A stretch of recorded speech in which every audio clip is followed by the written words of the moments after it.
నిత్యం ఏసీ కిందనే ఉండడం వల్ల ఆ రోగనిరోధక శక్తి బలహీనపడుతుంది. తద్వారా మిమ్మల్ని వైరల్ వ్యాధులు చుట్టుముట్టే అవకాశం కూడా ఉంది. చల్లని ఉష్ణోగ్రతలు ఎక్కువసేపు ఉండటం వల్ల ఇలా జరుగుతుంది. ఇంకా ఏసీలో నిత్యం ఉండడం వల్ల కండరాల నొప్పి సమస్యలు కూడా పుట్టుకొస్తాయి. చల్లగాలి కారణంగా కీళ్ళ నొప్పుల సమస్య పెరుగుతుంది. రెగ్యులర్ ఎక్సర్సైజ్ తప్పనిసరిగా చేయాలి. ఏసీ ఆన్ చేసుకొని పడుకోవడం వల్ల మీకు నిద్రలేని సమస్య కూడా చుట్టుముడుతుంది. ఏసీ శబ్దం లేదా ఎక్కువ చలి వల్ల ఇలాంటి పరిస్థితి ఏర్పడుతుంది. మహిళలు ఖచ్చితంగా ఏదో ఒక రత్నం ధరించాల్సిందే. ఎందుకంటే ఇప్పుడు కాలం మారింది. దాంతోపాటే ఆచార వ్యవహారాలు కూడా మారాయని ప్రత్యేకంగా చెప్పాల్సిన పని లేదు. చాలామంది రంగురాలను స్టైల్ కోసం వాడుతున్నారు. పెట్టుకున్న వాళ్ళే 2, 3 ధరిస్తూ కనిపిస్తున్నారు. అయితే ఈ సాంప్రదాయ పురాతన కాలం నుంచే ఉంది.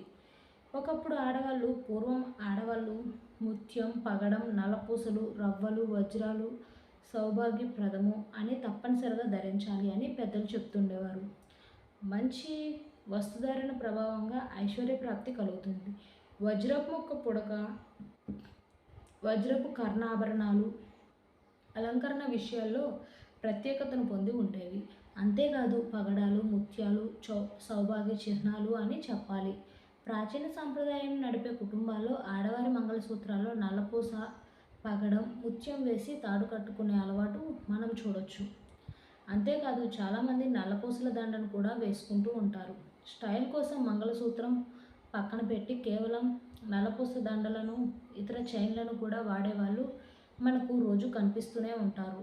ఇప్పుడు నవరత్నాల వాడకం కూడా పెరిగిపోయింది. పగడం, ముత్యం, వజ్రం ద్వారా వచ్చే సౌభాగ్య వృద్ధి గురించి తెలిపేవారు కరువయ్యారు. కానీ